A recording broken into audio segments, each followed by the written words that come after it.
People, it's your boy Clouds P. Welcome back to another episode of the season's pod. This week, as you can see, we've got an extra member. But before we go on to that extra member, we've got Ads Huncho, hello, Liam, and a Yusuf official, otherwise known as Adzavelli. There you go. Welcome back, boys. Adele, welcome to the new and improved season's pod. You've been on here numerous times before. You know how this works. Of course. But how you like the new setup? It's a great setup. Thank you to our partners at Sequoia Lounge. There you go, and he leads us into the sponsor. Sequoia.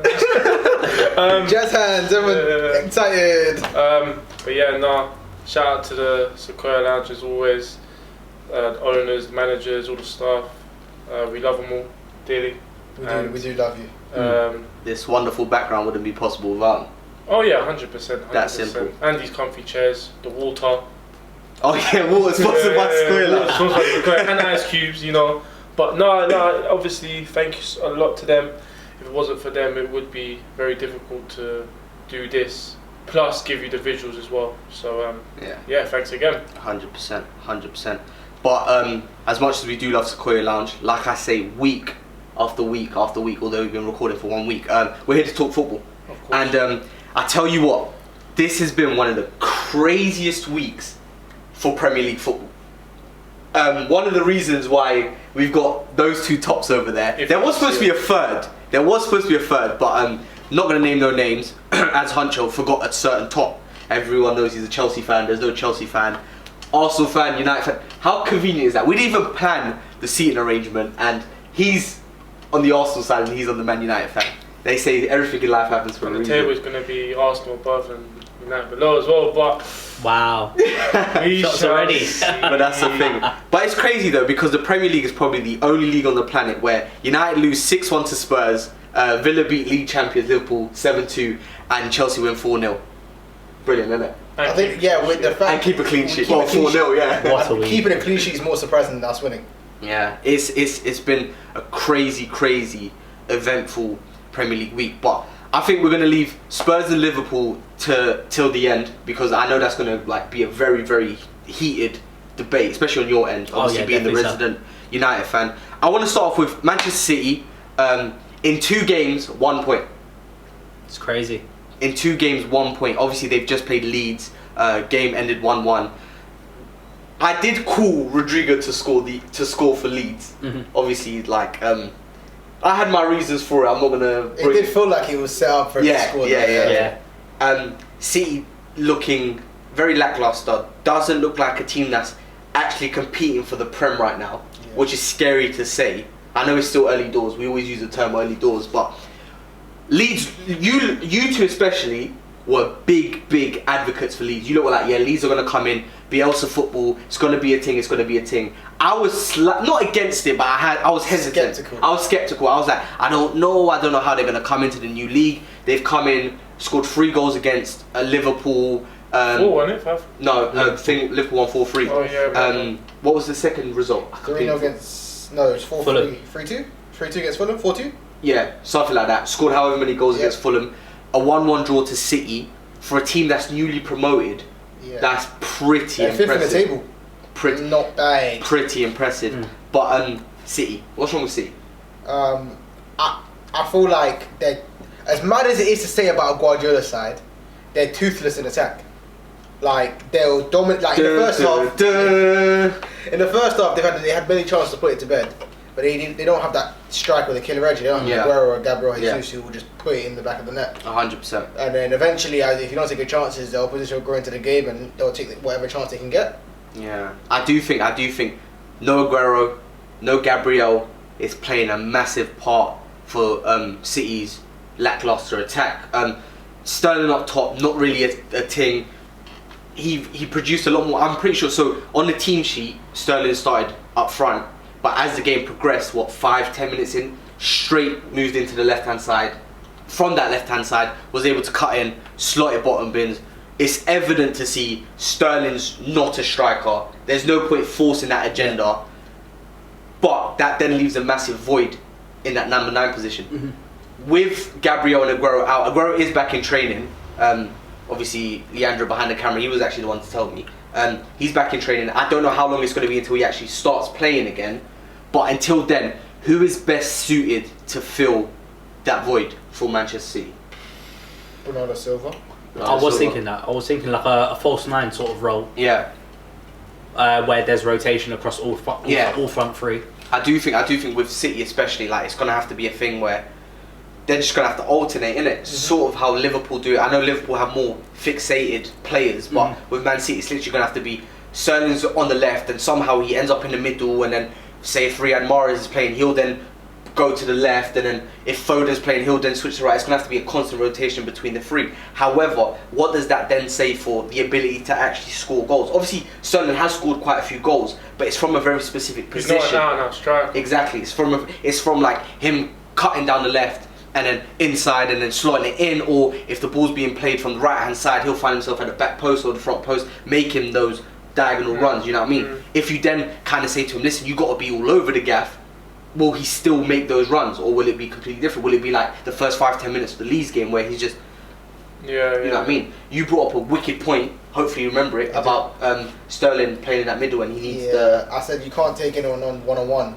Like, you don't take him on nearly as enough as when you're on the left or on the right. 100%. Same thing happened to Hazard when Conte played him up front at Chelsea. It just doesn't work sometimes. Like, as good as your ball retention is, like at the end of the day, you're going to get crowded out if you're in the centre. But if you're one-on-one, 9 times out of 10 you're going to get the better of the defender, and that's what he did against Ailing. Was it Ailing? Yeah, I think it was Ailing. Yeah, I think it was Ailing. I know it is obviously early doors.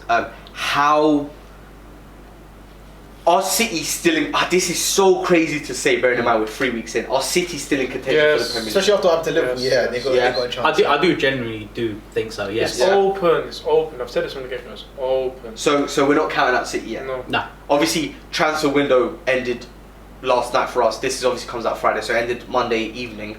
We will get on to transfers a bit more in full, but in terms of like deadline day transfers, nothing was done on their end. But it did bring in Ruben Diaz. He looked alright. He looked good. He looks good. He looks like he defends first, plays second. Yeah. That's what and he did. Didn't he do that good challenge on one of the?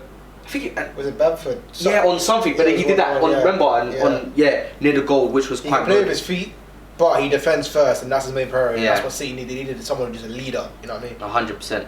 At his tender age as well, he's like 22, 23, and he's really showing his characteristics. So if he can grow, especially under Guardiola, who has that thing of like putting his arm over certain players and be like, listen, International player as well, no? Yeah. He starts for Portugal literally, and obviously with like current games and how they've gone, Portugal are probably maybe top 2 in international football at the moment. I take your word for it. I don't watch international football. So, well, that's not good, bearing in mind that we've got international football. That's what you don't take over. But no, we're going to leave the internationals for now. We obviously have next week to talk about that. Second thing I wanted to talk about, Premier League wise, was West Ham on the up. They've beaten Wolves 3-0, or was it 3-0? 3-0, 4-0. And then this weekend against Leicester, they've given them the pounding as well. That one was 3-0, wasn't it? Yes. Looking good, West Ham looking good, especially in comparison to last season. All I'm saying is it's mad how David Moyes is obviously. I said this. He's on my mind. He's at home, still giving all the tactics and everything, but then now all of a sudden everyone's like coming out their shell. Yeah, I don't know. It's mad. It's working for West Ham at the moment. Might as well stay at home for the rest of the season and still get paid. Yeah, what? Fornals coming into his own, looking like he was obviously already good, obviously from his Villarreal days, but now looking good. Bowen looking like a real coup. Like he came from lower league. God knows, I don't know if it was League One or Championship or whatever it was, but I know it was from one of the lower divisions. Looking real good, left-footed winger, can score goals. He's scored recently, so that's been really good. Even defensively, something that. West Ham, Bonner's everywhere. Bro, West Ham lacked so much defensively last season, and it's all starting to click into gear. It's like they kept that form from like the back end of after the end of the what break. essentially kept them up. Remember, they were struggling. They were looking like. Though, it won't continue, especially throughout the season. But sometimes I think a lot of winter football technical ability goes out the window, and West Ham are best suited for that. It's just especially with Antonio up front. Yeah, they've got a lot of issues going on in the background as well with that. Fans not liking what the owners are doing and stuff like that. Yeah. So we'll see what happens. Will their good football last? Probably not, but they will grab results here and there. Yeah. Will they stay up? Well, I hope so. I mean, obviously, Arsenal fan, they've got no real rivalry with West Ham other than that they're London. Yeah. But I've always liked West Ham growing up.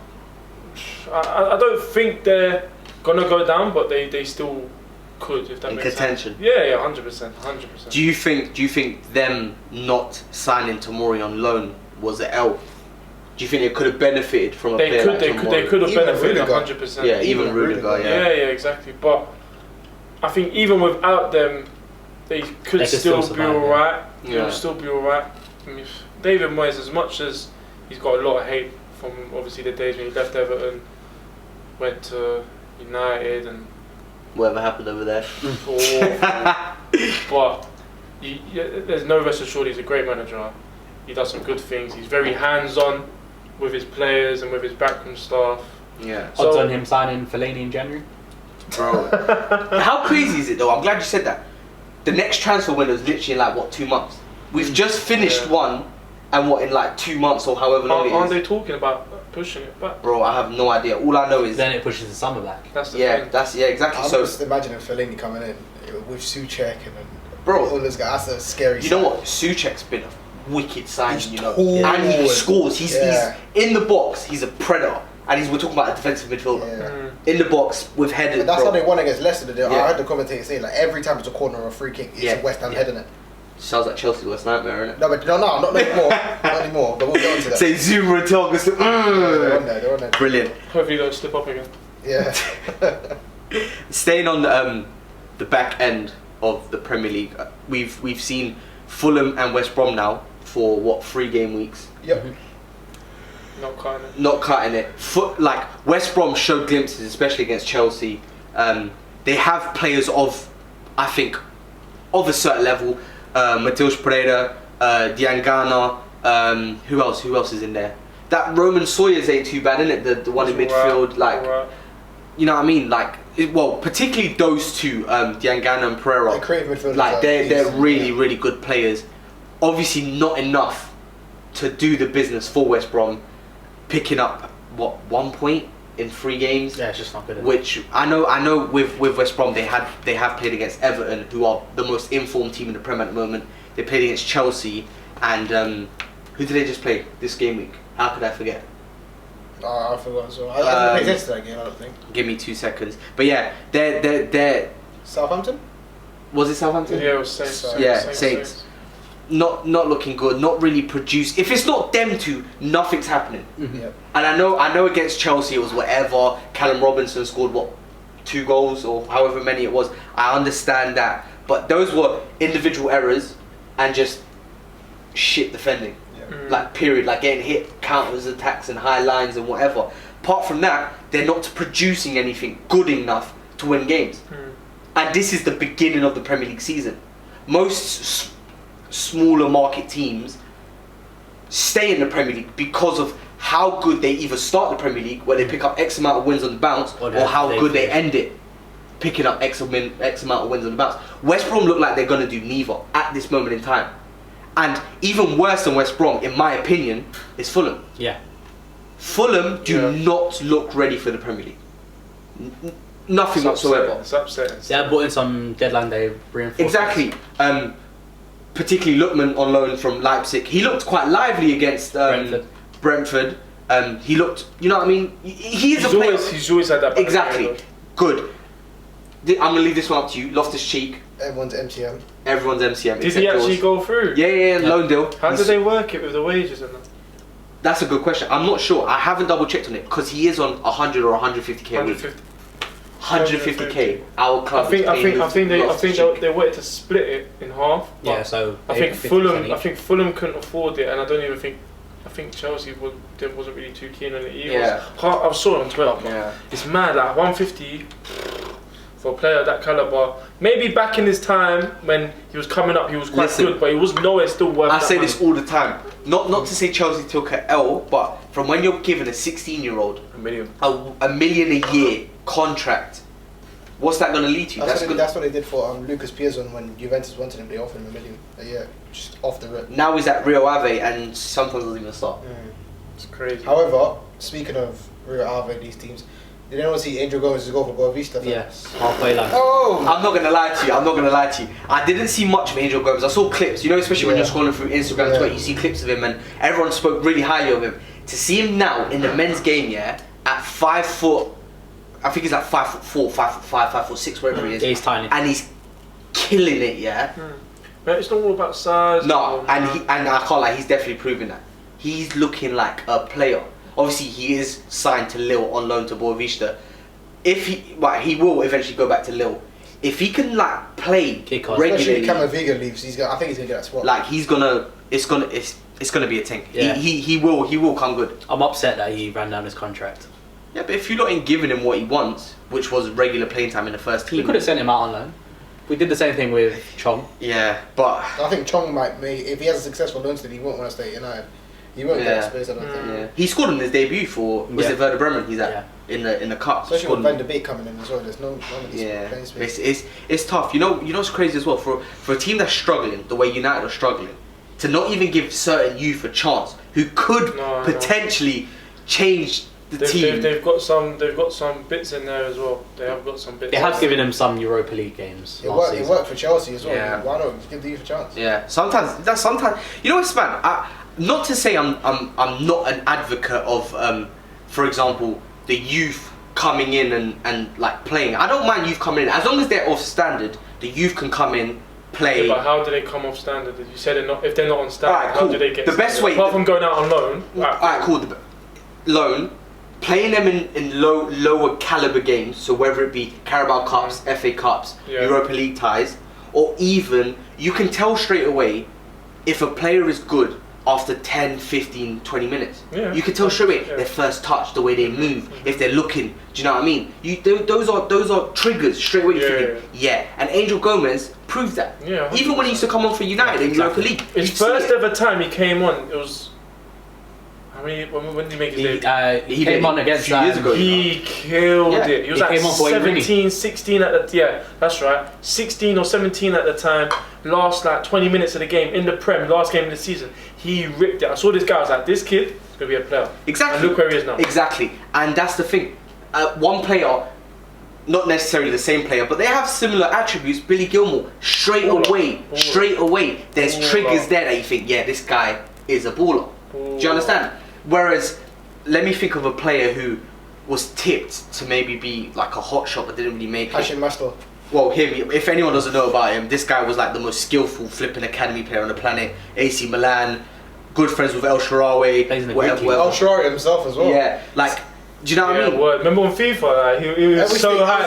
Everyone thought. Do you know what it could have been with El Shaarawy though? It was the look. He had the look. He had the hair. It's just the look. He was in Italy. Yeah, bro. He had the look. But there's just certain players that you think, they're going to be great. But when it comes to it, because there's a big gap between academy football, 23s football, and men's football. Don't even talk about 23s. There's a massive gap. If you can't translate what you're doing at 23s to men's football, forget about it. That's why certain players look at not to put any shade on Iwobi's name in it. Iwobi made it from academy football to Arsenal first team for a reason. He obviously had something that translated to the men's game that, for example, Chuba Akpom didn't have. And Chuba Akpom at academy under 23s level, he was like Middlesbrough now. Yeah, he's at Middlesbrough. Good for him. Good move back to England. Bro, remember he was like a hot shot. And he couldn't necessarily translate his game to the men's game, or especially at Arsenal, whereas Iwobi could. Look at Lingard, for example, in your case. At academy football, recently, not too recently, but I don't know if you lot saw, I've got Lingard on Snapchat, and he would be chilling with one of his brethren that he's played at United with.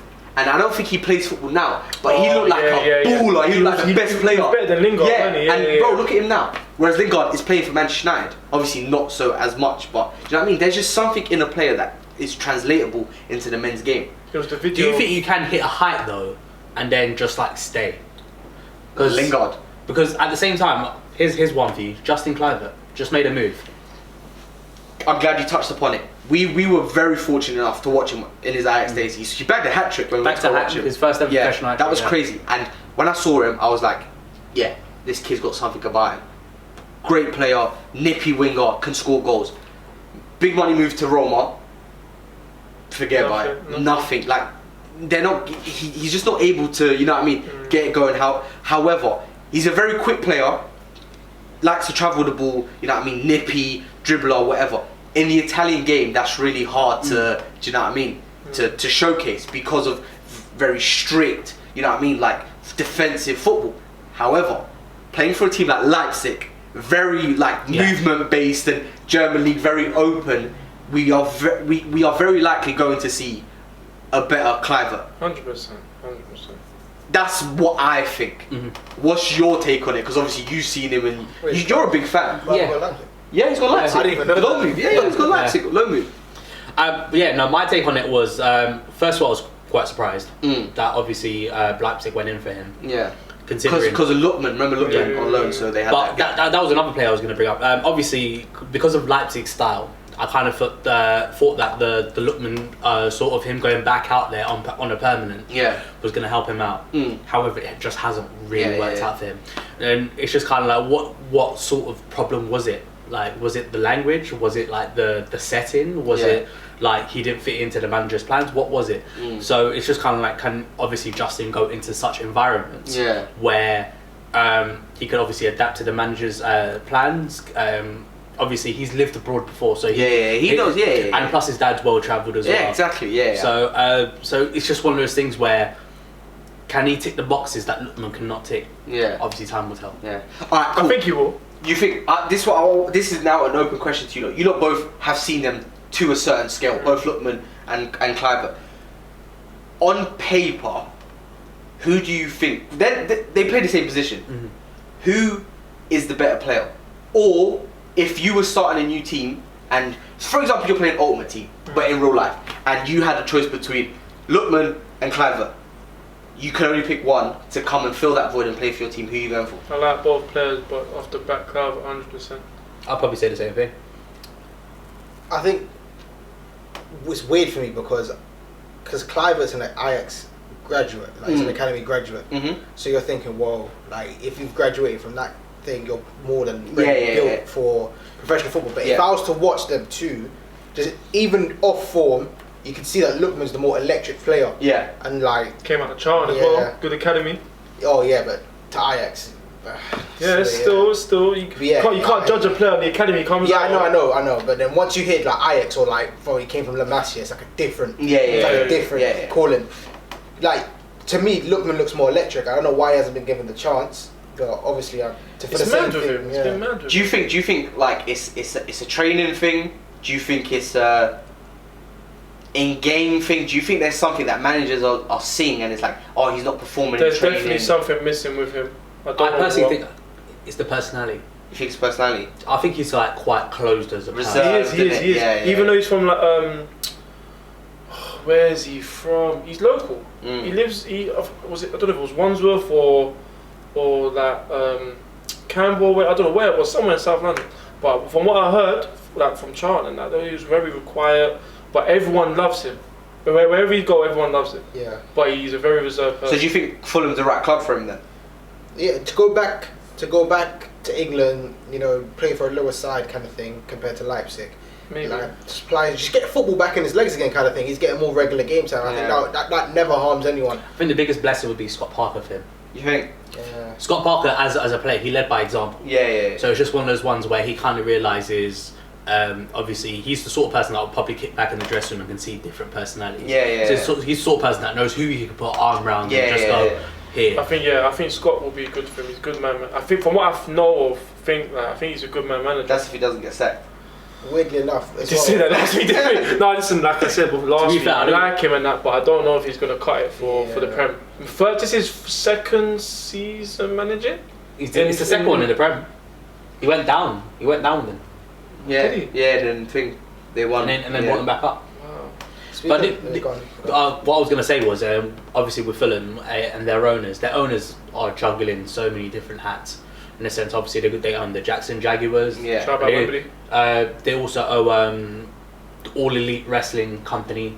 So like it's just kind of like, I don't know who oversees their football division. Well, not the American football, but obviously English soccer. But obviously, like you don't know who's looking at Scott and going, he's the right man. Yeah. So fans love him. Fans love him 100%. But Yeah. What was you going to touch upon? Going back onto Kluivert, even though I just found out he'd gone to Leipzig, it's like you said, there's like in Germany they have a lot higher line. He's a nippy player. Plus, I'm thinking because it's easier to speak to people that are from Germany than in Rome. Yeah. Nagelsmann's a younger coach. I feel like he could relate more to Kluivert. It could be 100%. an easier setting for him to just whatever. Especially when he's got if he's playing on the left side, he's got Angelino behind him. He's got more options to play with than with a stagnant, one-dimensional Kolarov. As good as Kolarov, I love. He's at Inter now. He's gone to Inter.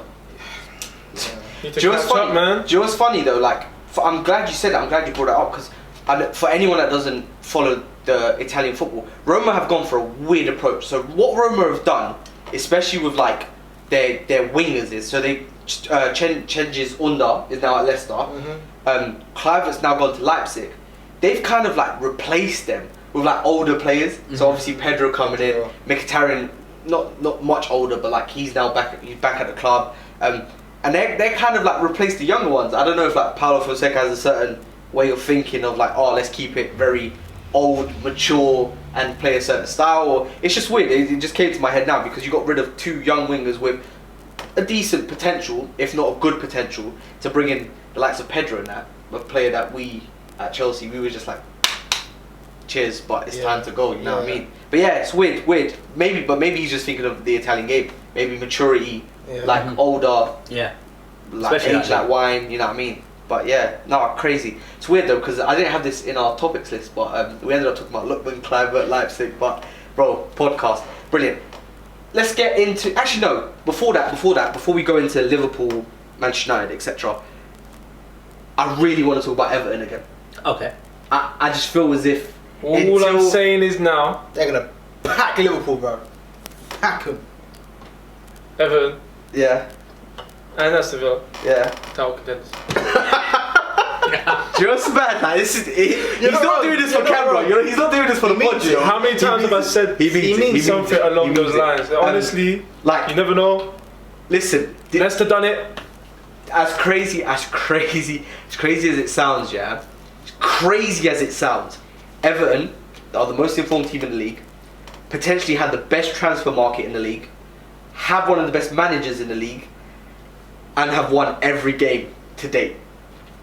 They're gonna get top 4 or top. I said top 6. Remember my first question of the season, of the pod. We don't do predictions anymore. We should. Yeah. But remember I said, like, will Everton finish above Spurs? Obviously Spurs are on a good streak. We'll go on to that. Whatever. It's once again 3 weeks in, 4 weeks in, however many weeks we're in.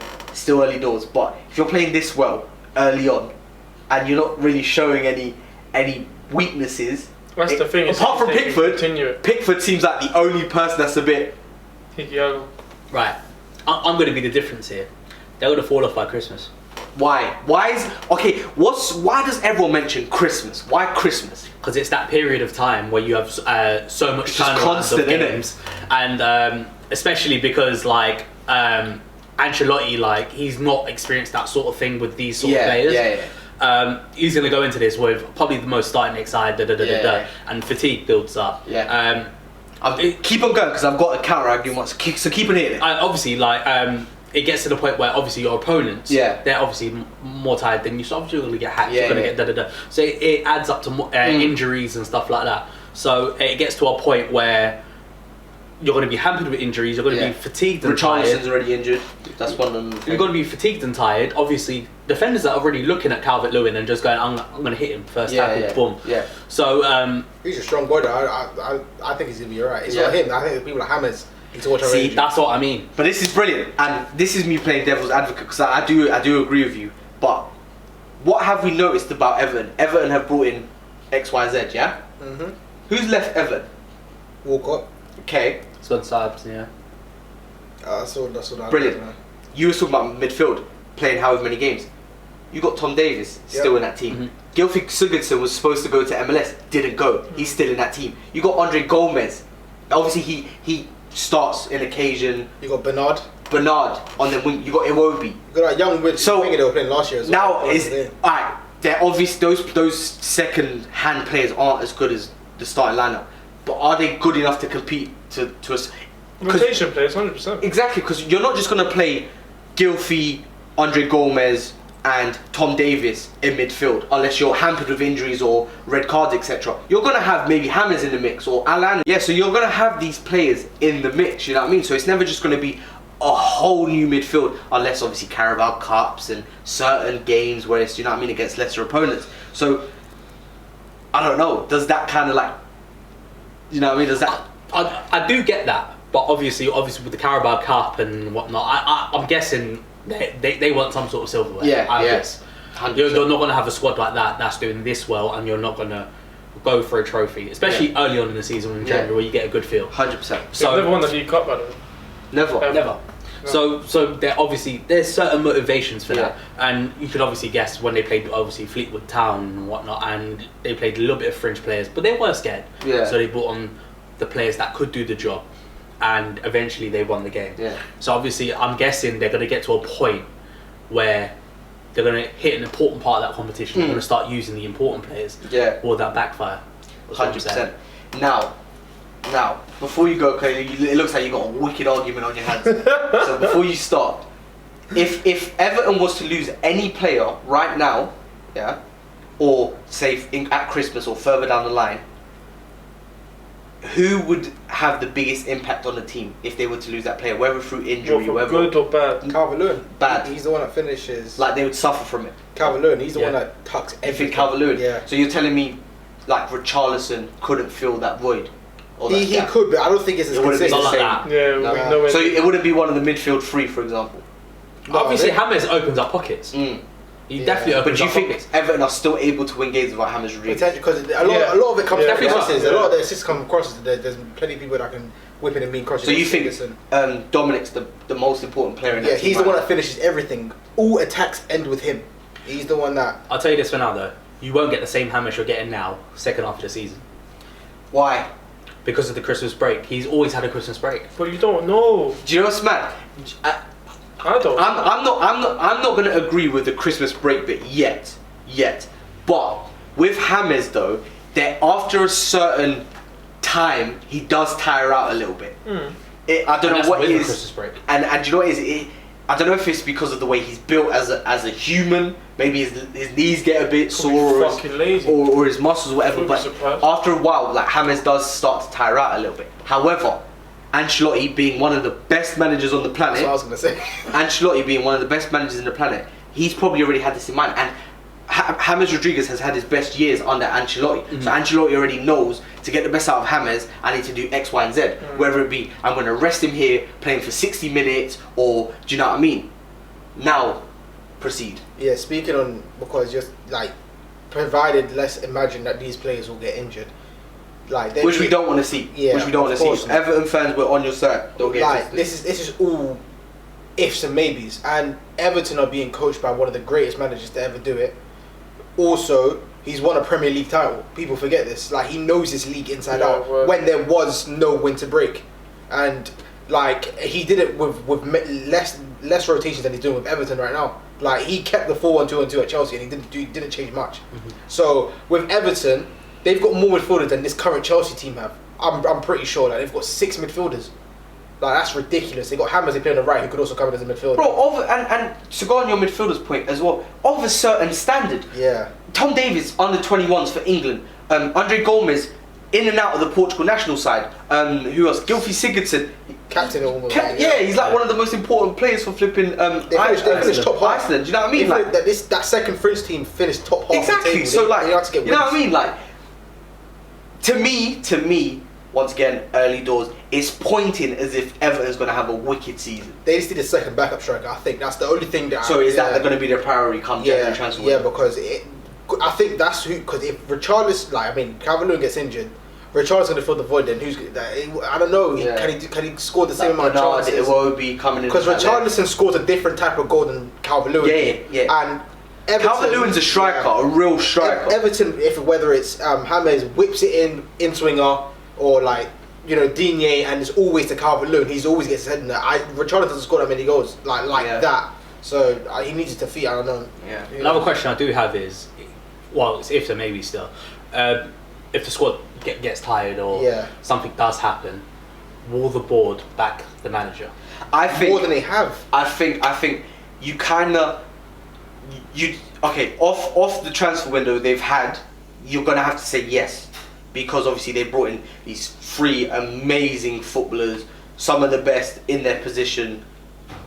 I think a massive coup was bringing Olsen for Pickford not replacement, but it's backup.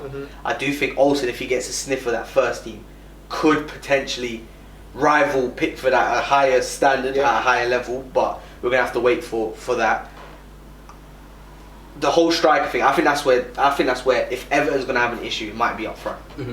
Because I remember, did they play that young youth in the Carabao Cup? I'm not sure. I think they might have played a young guy up top or something like that. I'm not quite sure. Except from Dominic Calvert-Lewin, who did they have? Tosun? Is Tosun still there? Like who's there? Do you know what I mean? And Calvert-Lewin's an athlete. Like he's big. He holds it. He does all the dirty running. You know, like all the dirty work you'd want from a striker. He does it all. Like if anyone that's gonna get tired, I think it's him, because he puts in yardage that people don't even notice. Especially with him playing for England as well now, so it gets to a point like the rotation's getting the battery's gonna go like that. Yeah. But like, it's the same questions that same questions have been asked of Liverpool's front 3, Mane, Salah, Firmino. They've been the front 3 for however long. It's just they've luckily managed to stay fit. We are talking about elite athletes. Yeah. Like this is what they do for a living. You know what I mean? But thing and that's it. Yeah, but weirdly enough, Klopp has managed to keep them fit the whole time. Like some have been used to it. That's the thing. Some have been used to it. Obviously, competing at a high level, you've got to keep up to a standard. Yeah. So obviously, these sort of like Everton players, they might not know going into. You're right. Yeah, you're right. Going into a fact that's a good point. That's a good point. But going back to your question, I do think Everton, they're at this point of potentially no return now. They obviously see that what they've brought in has bolstered the team quite significantly. They are, in essence, competing for the Premier League. Like, why stop now? If Ancelotti needs a striker, why not get him a striker? You know what I mean? Unless the funds are really bad, why not? I'll tell you this: once upon a time, Leicester weren't meant to win the league. Yeah, it's true, and that's what he was saying about Villa. Why not? Listen, 9 times out of 10 it's not going to happen, but you never know. Yeah, 100%. You never know. I just want to say something, especially after this weekend, it feels like Premier League game where anyone can lose to anyone. But isn't this what we missed? It's goals. Do you know what's crazy? Especially with like the whole like Corona thing and everything. It's like the Premier League lost its soul. Yeah. And it's still a lot of the Premier League soul is missing because there's no fans. Yeah. But to see teams scoring at will and big teams losing to smaller teams and everyone competing, like it just brings you joy. It's like you wait for the weekend, come 12:30, you're just thinking, yes, the first game is flipping Newcastle Burnley, and you know what I mean? Watch all I don't get that feeling. In theory though, the game ended 3-1, you know. I didn't watch it, the Newcastle Burnley, that's what I cut. Do you know what I mean? Like but to know to think that you are going to see goals again in the Premier League. Yeah. That's the main thing. It's the joy of the Premier League is definitely coming back. Listen, no disrespect to Newcastle, but that was a bit of a joke. But like, if you look at every team, they all have something exciting about them. Except Newcastle, Burnley.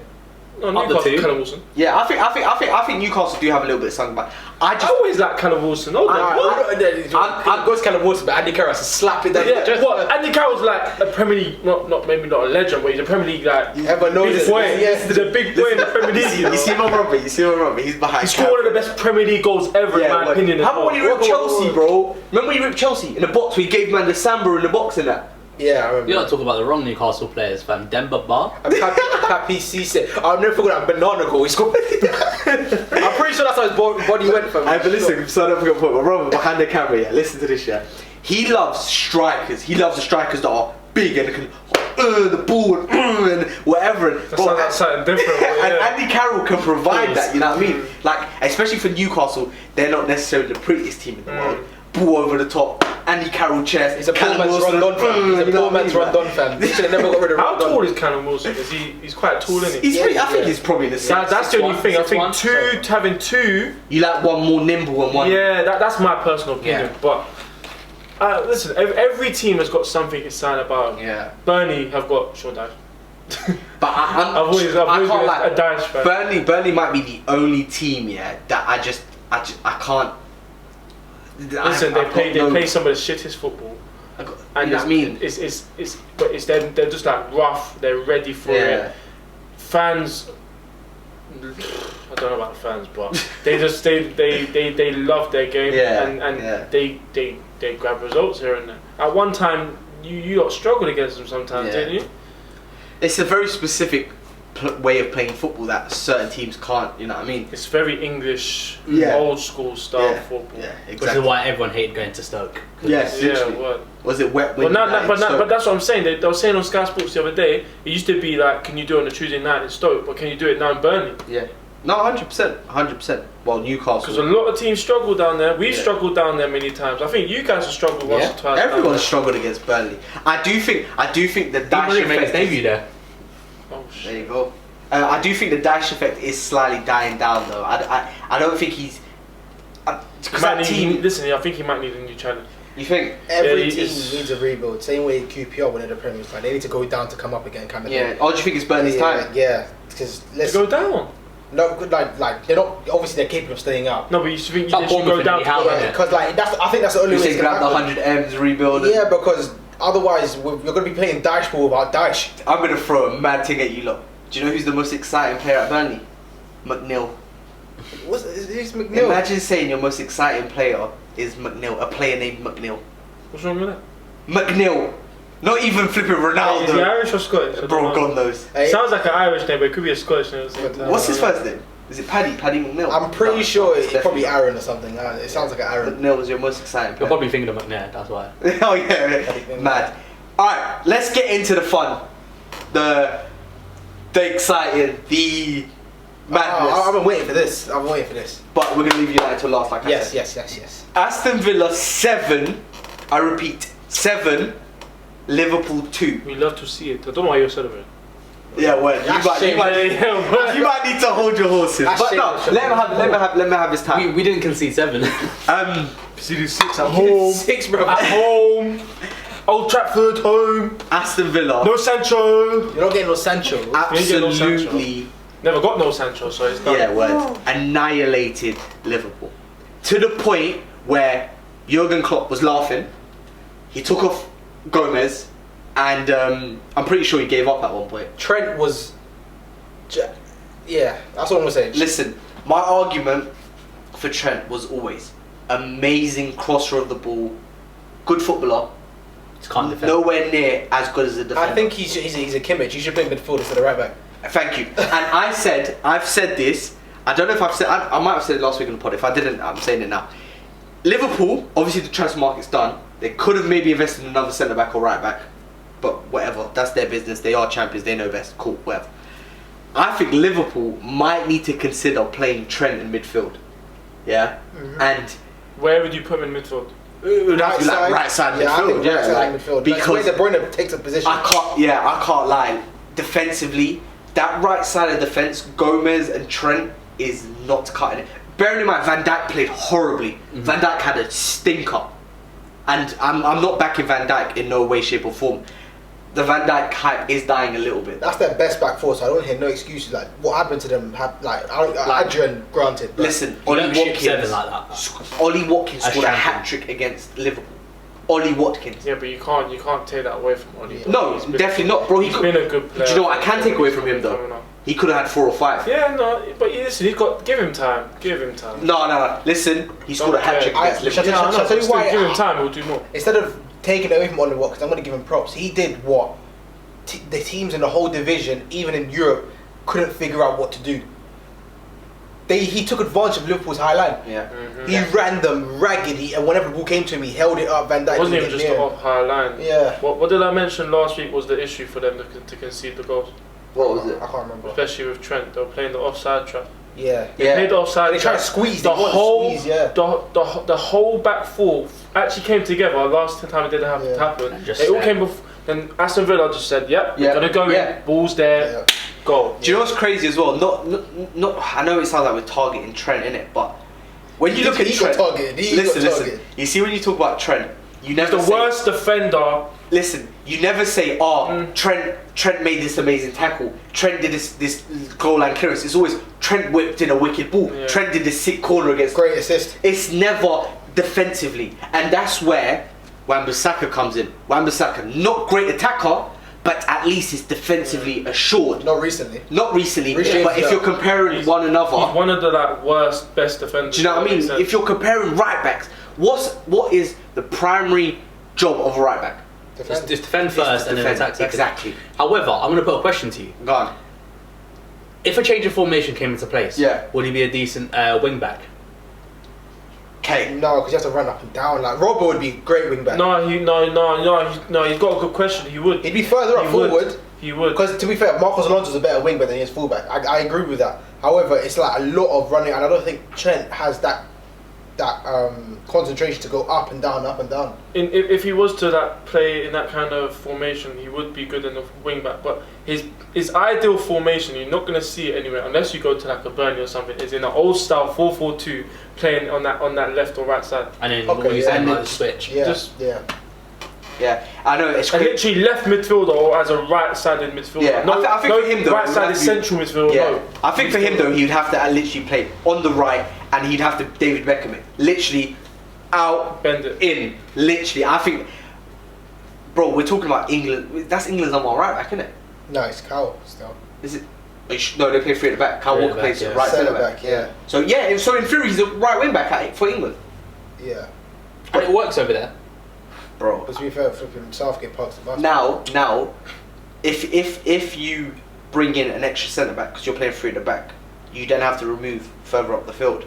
Yeah. So who would you sacrifice, either a midfielder or up front, to then bring in that extra centre back, which Liverpool don't have? Yeah. Who does Liverpool have? They need have? Front three. Yeah. And they lose a midfielder. Exactly. I was kind of thinking, like obviously Henderson sit alongside Thiago. It has to be Thiago. Yeah, Thiago. Them two sit. And then obviously you play Mane as the attacking midfielder. And then Salah and Firmino up front. Could be a thing. I'd say Firmino in the hole and then let them two run because Firmino's always the one that receives it. I'm glad you spoke about Firmino. How much longer are we going to allow Firmino to slide? We've been not allowing him. It's just Liverpool fans defending him. Oh no, I haven't let him slide from the start. He's meant to slide for United. Because listen, I'm not going to lie. We talk about Trent not being able to defend. We're talking about a striker that doesn't score goals. How is that possible? I know you've won the league like that. I know you've won the Champions League like that. But now that teams are starting to figure out the frailties at the back for Liverpool, up front, they're not scoring as much either. You know what I mean? Yeah. Like against Villa, only 2 goals were scored, and they had opportunities to score more. Why is Firmino not in the most goals? I know there's this running joke on Twitter, defensive striker or whatever they call him, but jokes only last for however long. If you're a team competing for a title, you need to score goals. If they were playing in a formation with a 10, you'll play as a 10, simple as. So why does it? That's how it works. That's actually the point. The reason why his role works so well is because it's Mane and Salah that do most of the work. With Jota there, like I don't want to put any blame on him. It wasn't his fault he lost. Yeah. But Mane sets the precedent when they press. Then Firmino, then Salah. That's how it works. That's why that tandem works so well. It's so weird. Like people say Liverpool needs squad depth, this and that, but that front three know each other at the back of their hand. They probably know where each other are. Now, I'm glad you said this. And yes, I agree with you. We can say I know you're gonna say. We have this running gag in it. Well, it's my gag in it that Harry Kane is the best player in the league. That's this. I've been screaming this for a few weeks now, and we were talking about Firmino playing number. He's better as a number 10, assist, doesn't score goals. How about if I tell you this? Harry Kane scores an assist with ease against Manchester United, which will come up again, bro. Masterclass, whether in the 10 or in the 9. Firmino can't replicate that. Well, I agree with you. 100% he's doing it better right now. But against Chelsea, Firmino did the same thing with Mane. And Mane is basically Son running behind. Yes and no. But Harry Kane's providing in the G's and the A's. Yeah. Firmino's barely providing in the assists. Because Kane looks to score as well. That's what makes him better. Like he's always got the eye for goal. All I'm saying is, Firmino is a wonderful footballer, extremely talented, probably one of the most talented players in the league. But as a striker, how much longer are you going to be able to go without scoring goals? Yeah. Your team got battered 7-2, and you didn't even score the 2 goals for your team. Or 1-0. Yeah, and he did. He had an opportunity or 2 to score. That's why Mane is the best in their front three. You can tell how much they missed him. It's mad. Do you know what's going to be funny? If it lasts that long, they'll kind of move him on, and then obviously go back to the Bundesliga. He'll just do it all over. Yeah, that's his sort of thing. So do you think Liverpool should have went in for a striker, or still? They And I was talking to some of my colleagues today. You know what I said to them? You know, if Werner was in that system, he would have had a lot more goals than what he has at Chelsea. He has at Chelsea. Because Lampard's still trying to figure out. Because Lampard's flicking Werner from left wing to striker to 10 to right wing, and he's still, do you know what I mean? He's still trying to figure it out. Trent would find him in one ball. Yeah. Just literally over the top, and that's it. 100%. But which would have been scary. Yeah. Let's leave Chelsea for now, though. Chelsea have had a good week. I don't need to talk about it. I'm happy. Yeah, we don't need to touch on Chelsea. We're talking about Liverpool. I know. First half, you lot were getting Listen, Chelsea have no identity right now. But I don't want to talk about Chelsea. Passion FC. Passionate vibes FC. I don't want to talk about Chelsea. Like leave them alone. We've spoken about Liverpool. Trent poor, Joe Gomez poor, Van Dijk horrible. Adrian was the best player. Yeah, he was actually the most creative outlet. Adrian. What do you say? He showed no. He didn't give the defense no security, which doesn't help. But instead of talking about how bad Liverpool was, let's just talk about how good fucking Aston Villa were. Grealish, brilliant. It's weird because last season, right at the start of the season, like it's fair to say that Grealish was picking the ball up from his own half, and he expected him to do wonders from there. He's picking the ball up, basically, essentially in the final third. He's allowed to create. Is that because now he has a competent striker in front of him? He also has a competent cam in Barkley, but Barkley's been allowed to run forward. You see how well they linked up? Yeah, especially when Barkley's always been a good runner with the ball. From once you pick it up from his own half, he's a box to box. He can run with it, and then that's when it opens up to Grealish, and then it's just good to see with McGinn he can distribute it to them. Barkley is definitely a confidence player though. Yeah. 100%. It's mad though. If you throw him back in like a Chelsea, he's not good. It's weird. He's not good enough. But if you throw him in a team like that, he will do bits. Worst thing is, I think Loftus-Cheek's going to prove the same thing. At one point, I hated Barker. I was like, why is he coming up? But then at the back end of the season, I actually liked him. He changed my opinion on him. Like, he's a good player. Yeah. Confidence player. Yeah. And I do think John Terry's put an arm around him. Yeah. I think so as well. You know what it is with Barkley? I completely agree. He's a confidence player. He does have something about him. There is something there. I'm not to say he's flipping. You know what I mean? Not to say he's like as good as Grealish or anything, but he's got something about him. And he's still bordering on talent though. Exactly. And I think with him as well, he can complement players like Grealish. Yeah. Do you know what I mean? Sometimes take the load off Grealish a little bit. You know what, Grealish? You know what? You chill off. Let me do this for a bit. You know what I mean? And then give Grealish back the energy. And then you know what? You know what I mean? And that's one thing Barkley's actually quite good at is he doesn't need to be the main man. Yeah. And he knows that. He just needs to step up. In spurts every now and again. Exactly. And what better place to do it at a lower club? Sorry, Villa fans, but you know. Yeah, I know you're prestigious. Yeah. They are a big club. Yeah, they're a big club, but if we're talking about, you know what I mean? In the league right now. So, you know what I mean? Do it at a club that's not fighting at the same, you know what I mean? There isn't the same pressure. You get to partner up with one of the better promising English talents, you know what I mean? Even learn from Grealish. I'm assuming he's older than Grealish, probably not by much, but you can still learn from someone, especially if they're better than you. You know what I mean? Just see how Grealish. Just the experience. Exactly. Of just being at a higher class. Exactly. What it is, he's not even pressured as well. Exactly. There's no pressure. It's the same thing with Danny Ings when he went to Liverpool. Obviously, he had all that thing of he's come from whatever, got the injury. He didn't get much game time when he came. And now he's got back to Southampton. He's killing it again. Yeah, it's like when you go from being one of the he wasn't a bad player, but one of the worst players at Chelsea to one of the best players at Villa. Like, obviously, imagine what it does for you up here. Yeah, that's what I was saying. Like, it does a lot for you. You're thinking. You never lose it. You never lose raw ability. You just need someone to believe in that. Yeah. And once you do that, and you feel like you're on top of the world, you might try one or two things that you were probably too scared to do at higher club. Yeah. So yeah. No, definitely. It's not even that. He did try to do it at a bigger club, but it didn't work because he wasn't using them things at the right time. And you saw that in a lot of his game. Yeah. Do you think obviously with him definitely confidence is one thing, but I think it's also pressure. Like, you know when you have that pressure on your shoulders and because he's at the big he's at a big London club, Chelsea, previous Champions League winners in the past. They've won a couple of leagues, and of course, 100%. Yeah, I think that's kind of what like separates the men from the boys, though, isn't it? It's just being able to play with that pressure. Yeah, but I got to give it to Ross Barkley. Out of all the midfielders that we don't rarely use, he usually takes on the chin. Like, pressure doesn't necessarily get to him. Apart from one instance when he missed the penalty against Valencia, he still bounced back after that kind of thing. Like, he's always never sort of let it affect him. So I got to give that to him. Do you think it's his Nigerian? No, it's a Scouse. You know, Scouse is that 2% Nigerian. I rate a lot of Scouse players because I feel like their upbringing is different. Like they're built for this football thing. It's like a football. Yeah. Do you know what it is? That's actually mad. I do think with like a lot of Scouse players, it is football is. It's ingrained in them. They don't care. They're just there to play football kind of thing. Yeah. You know what it is? That's a good point. That's a very good point. But obviously Grealish looking as good as he did last season. My dad, I was watching the game with my dad. My dad was like, "Listen, like, how's this guy not got moved to a bigger club?" So I'm gonna propose that question. No, he's Villa through and through. That's what it is. But if you're the owner of Villa and I come in with 50 million for Grealish, you're gonna sell him? What, as the owner? Yeah. No.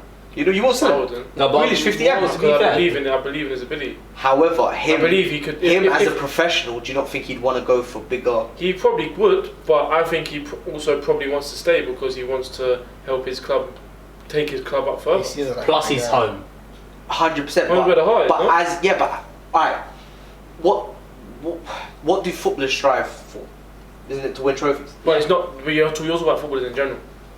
Okay, so do you not think Grealish? Everyone wants to win trophies, yes, 100%. If I was a footballer, I would want to win trophies. You guys are footballers, you want to win trophies. But sometimes, you just want to. Some people just want to be comfortable. Look at Oscar. Oscar just cares about money. Yeah, but he did it for his family. He said, like, but that's what I'm saying. Did he go out for trophies? Did he go to China for trophies? What, to win the league in China? Who gives a fuck about that? Yeah. Sorry, no offense to the Chinese league, because I actually do watch it sometimes. But no, you know what I mean? Super League's decent still. I'm not gonna lie. I just think certain managers are scared to take the plunge in Grealish because of his attitude. Put him in any team. I don't give a fuck. Put him in any team, he'll do bits.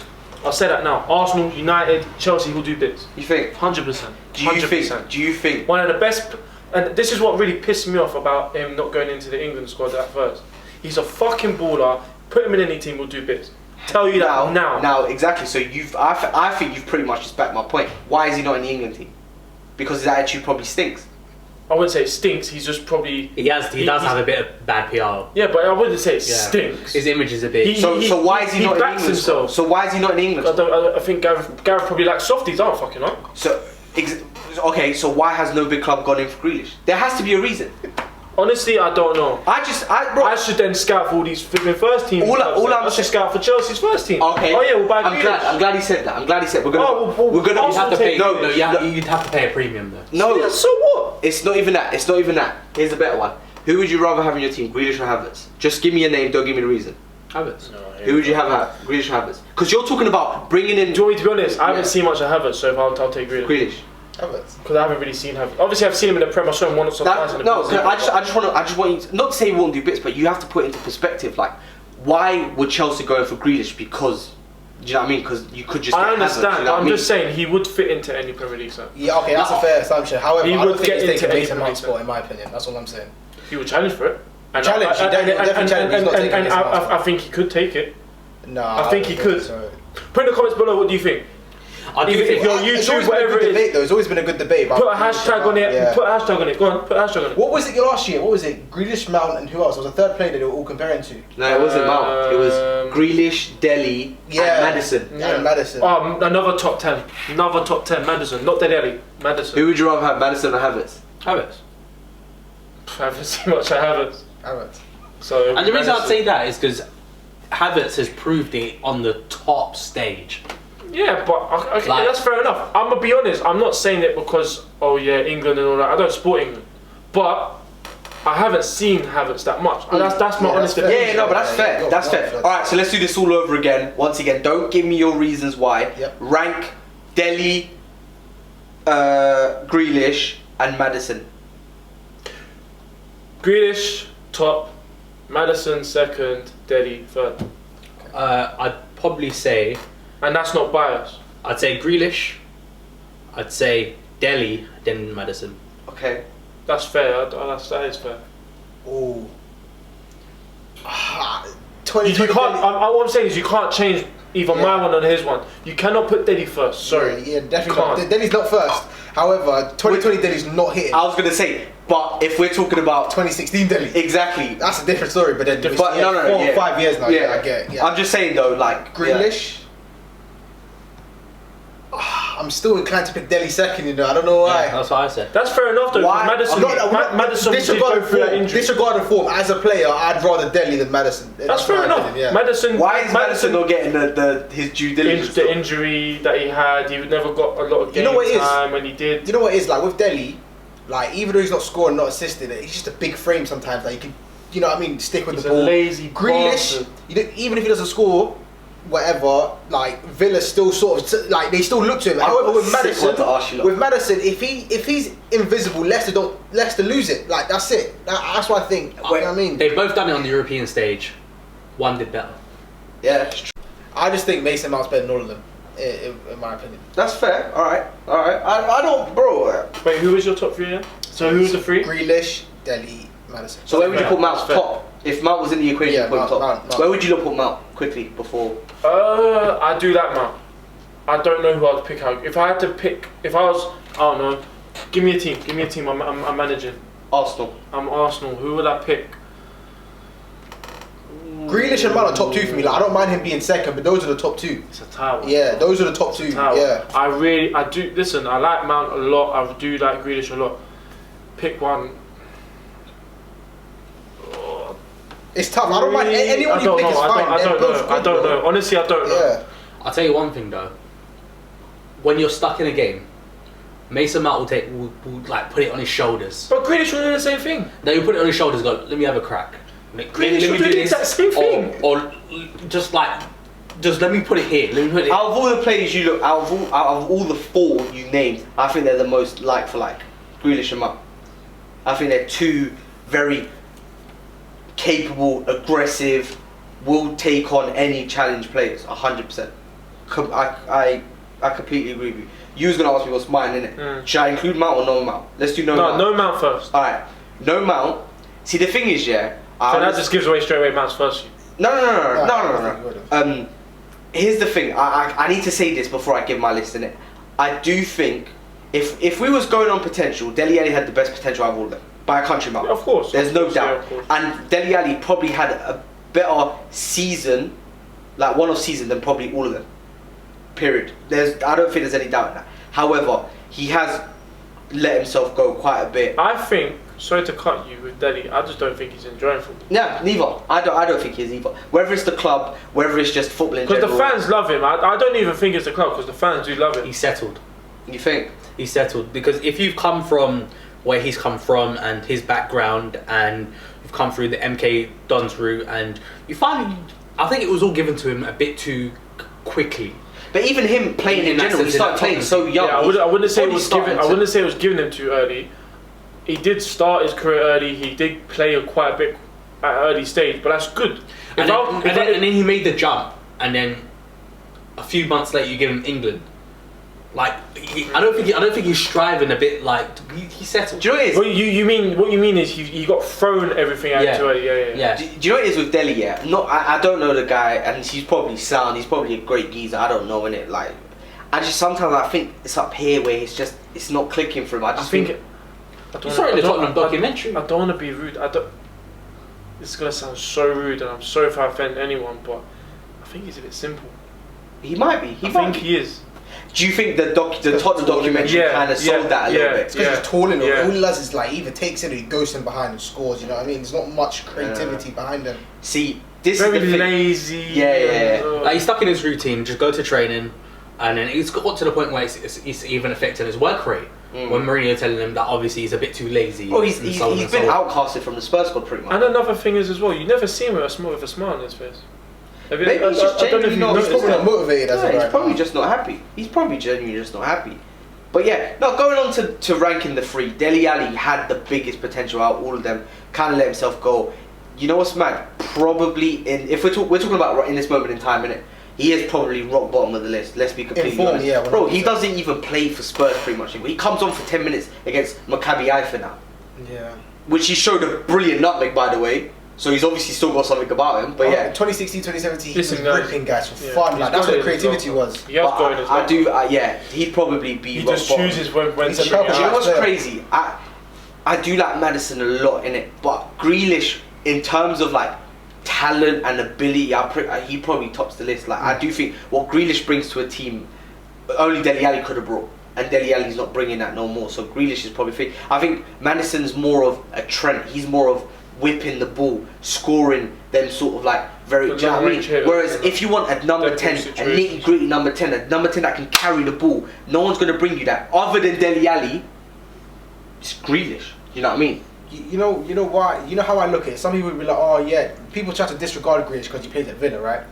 I say, take him out. Can those midfielders do what Grealish can do? No chance. Yeah, no chance. that's how I look at it. That's why I think only Mount can catch him. They're a different squad. They're a different squad. Yeah, exactly. But that's a good point. I think Mount is probably the only player that would come in and probably give them a similar push. Yeah. Okay, so do you think he'll do better? Do you think Mason Mount would be a better player at Aston Villa than Grealish?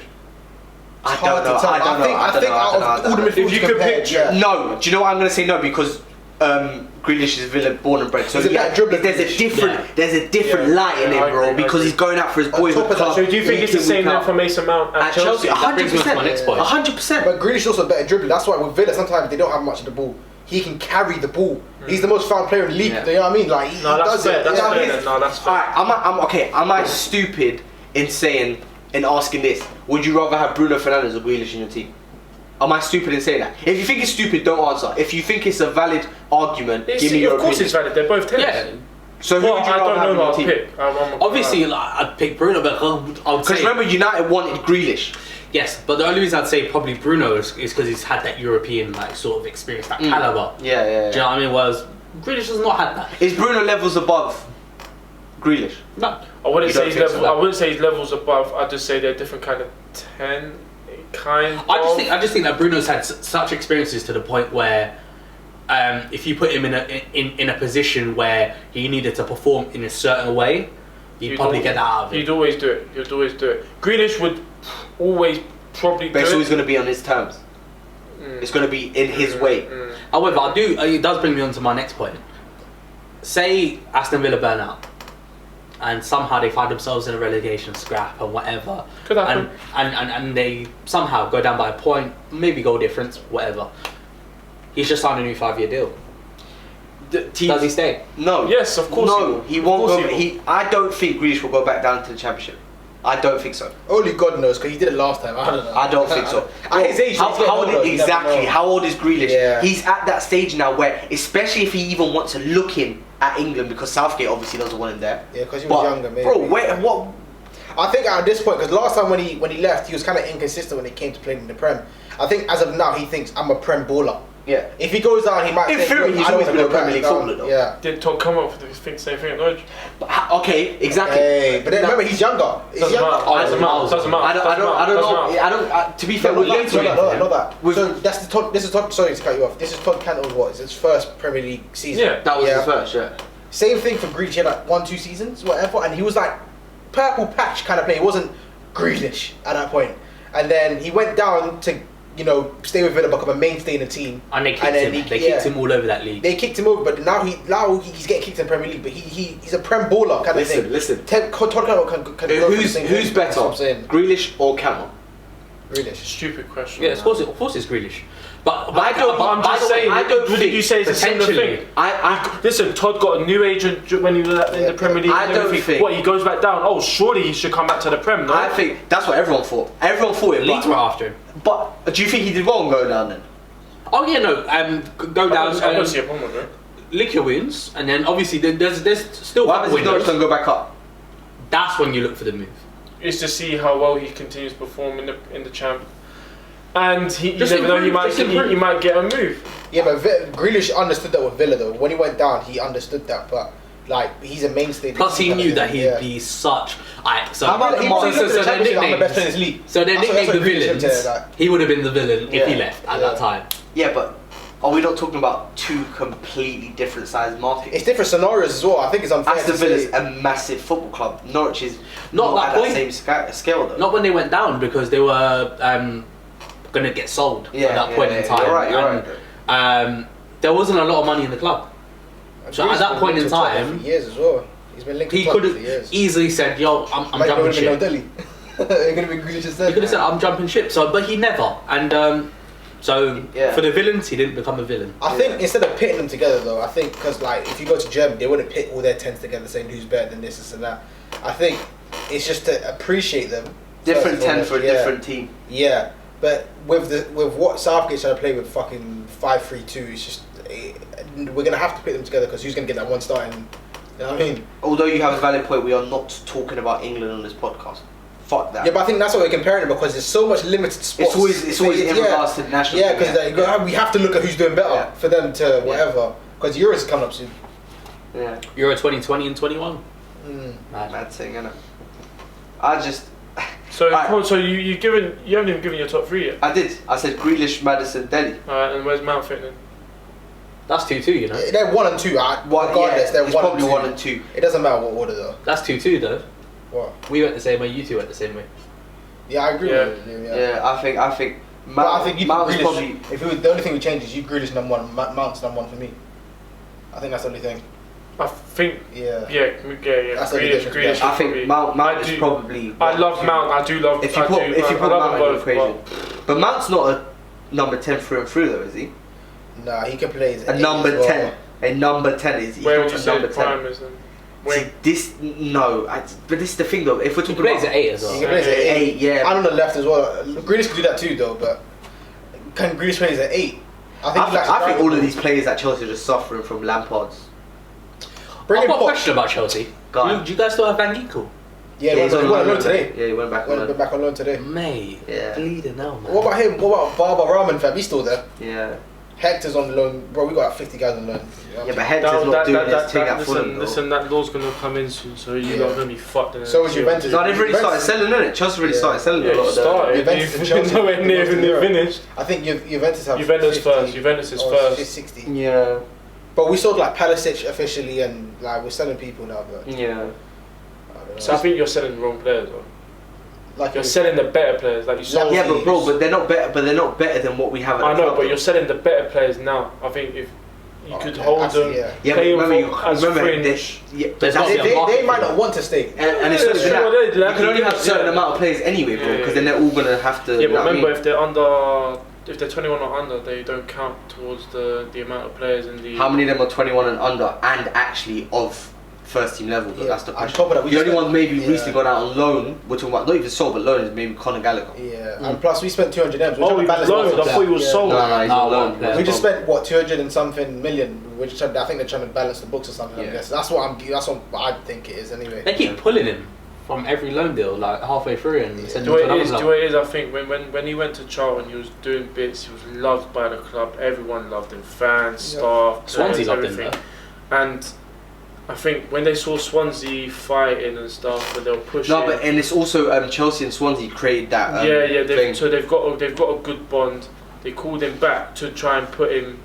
Obviously, higher up, just kind of fight. Give him more of a thing to challenge. They were to playoffs and everything, innit, Swansea? But that's the thing.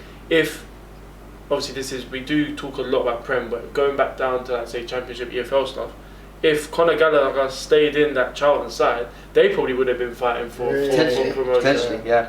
Potentially. As soon as he left, they missed it. They were still like here and there. They wouldn't get a result here, but they'll get 2 results there. Wasn't he like in double digits for like goals and assists? I think they pulled him up 2 days before the window shut. Yeah, crazy. Wow. And then they sent him back. I think a day later or the same day.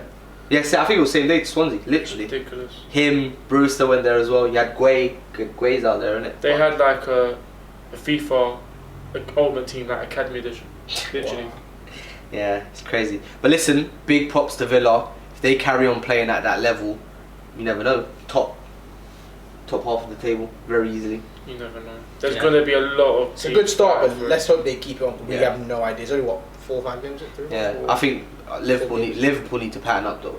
I think they will, because they're going to get Thiago back to Mane and. Yeah. It's not just Liverpool.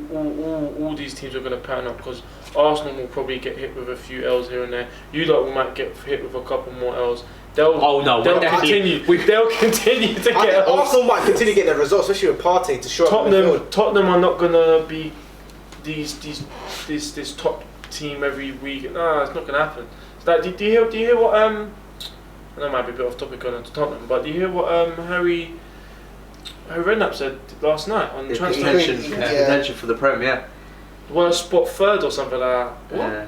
Are you sure?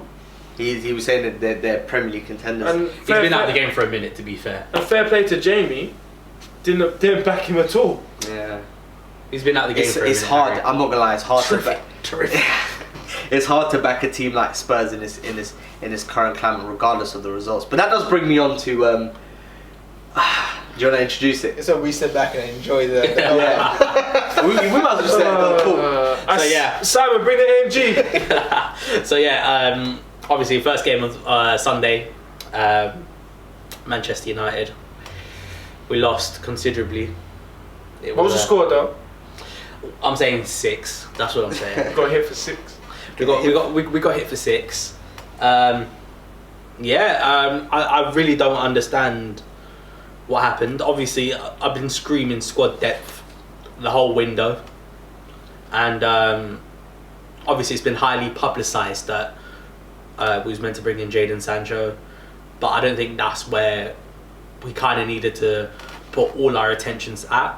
And our centre back, Harry Maguire, obviously getting nicked in Mykonos. I don't know if we've been given a clone or whatever, but for £80 million, but he's just not really doing it. He's not really cutting it, and I really do think it is really an English premium. Obviously, I've got the Arsenal fan, the 2 Chelsea fans here, and from obviously looking at our club, I'd probably say that we was far behind. Yeah, no, we was far behind, and the manager's just not been backed. Like, what do you guys think? Like, alright, you said the manager's not been backed. Do you back your manager? Yes, in that sense, yes. So you want Ole to stay at the wheel? I'm Ole in. But is now my question is, Well, that's a bit of a statement there. I think he's talking about in terms of this window, I'm guessing. like the big Sanchos and I think that's. To be fair, I need. Sorry. no, go on. Not everyone could have spent it like Chelsea could, because we had a transfer ban. Like COVID has affected these teams. So for you lot to expect, especially with United already in debt for however much money they've forked out over the years, like it's always going to be tough when you ain't got the ticket revenue, the shirt revenue. Yeah, I mean, like it was hard to pay 100. Before you lot start splurting, remember your point. Yeah, just remember your point, because I think what Adele did or failed to do was actually talk about the game, because he got so into his feelings. He actually forgot about the game. I was in my drink bag. My guy's in a Patricia. Yeah, like he was actually in his feelings. United got whooped by Spurs. Popped. Let's say he got popped off the final score was 6-1. Okay. To say Spurs played live and direct. To say Spurs played a blinder, that's completely up to you, regardless of the scoreline. I don't think they did. Exactly. Like that's. Wait, say it again. I'm saying to say Spurs played a blinder. Besides, he didn't think they besides the scoreline is even as 11-11, they were on course to make it 3-4-1. Listen. No. What I'm trying to say is they were that's amazing. not the best Spurs performance you could ever get out of them. Yeah, but you let Mourinho pop you when it was. No, but that's what I mean. It showed how poor we was. See, I'm kind of on Adele's wavelength. I don't think Spurs played. They played well. I don't think they played amazing. However, you did still. Oh no, we got spanked. Yeah, cool. Did you watch it live? Yeah. What point did you quit the game? I know you didn't watch the whole thing. No, I watched the whole thing. I don't believe. I watched the whole thing. No, yeah, when Harry Kane's on the field, you watch the whole game. 5 I would have left. I'm pretty sure. 4 I can live with. 4.5 time. Listen. I was expecting 8. Listen, bro, I'm not gonna lie. They could have. And just kept it on. Fuck. Do you know what's mad? Do you know what's crazy? I think Spurs. What's hitting 5 I'm out of there, bro? My own sanity, I can't stay, bro. Listen, I respect you as a football fan for. I would have probably done the same. You watch Harry Kane, bro. I'd play Marvin's Room in the shower instead of cold water. Listen. I'm going by experience. When they popped us 8-2 back in the day, you got cut it off. I called it off at 5. Still, bro, I nearly cried. You know what's mad? Like, and obviously you played with 10 men for a lot of the game. However, you lost your striker, so that shouldn't affect you defensively. Yes, I do agree. If you're going to give Martial a red card, you have to give Lamela a red card. I do think you should have gave both of them red card. Some people were like, maybe it's not a red card. Maybe like they should have just both got a yellow. At the end of the day, did they call it aggression or whatever it was? They both petulance, violent conduct. They both should have got sent off. Lamela was very lucky. How VAR didn't intervene is beyond me. That's when you need your captain. You think to just... Oh, you see the clip of Maguire? He didn't. What's he gonna do? Yeah. Rashford. No, he should have. That's because that's the only person the referee listens to. Yeah, the only person the referee's supposed to speak to is managers and well, on the pitch is only captains. So Rashford there arguing with the ref, and then Maguire was like, he was sort of agreeing with the ref kind of thing. Like VAR said it wasn't fair. Like he was supposed to like, you know what I mean? So what's a bad end? So obviously he does it. He didn't come clutch. Like I said, you lost a striker, you didn't lose a defender. That shouldn't have affected your defensive play. But it doesn't affect your firepower. It does. But you weren't even getting anywhere near there. Nothing. You look toothless in attack. It's weird. But what is the first 20 minutes? When they got what was that penalty after 30 seconds or whatever it was? But even after that, even though you lot conceded like 2 minutes after the pen or 3 minutes after the pen, you lot were still for the first 15 maybe. Scrape 20 minutes. Bro, it was literally until the red card. It was end-to-end. It's like as soon as they got red carded, they lost their marbles. I don't get it. But there was like right before the red card, it was like a 2-minute spell where Spurs had like 3 chances. That's what I'm saying. But this is what I'm saying. And then did Rashford hit the post before or after red card? Was it after?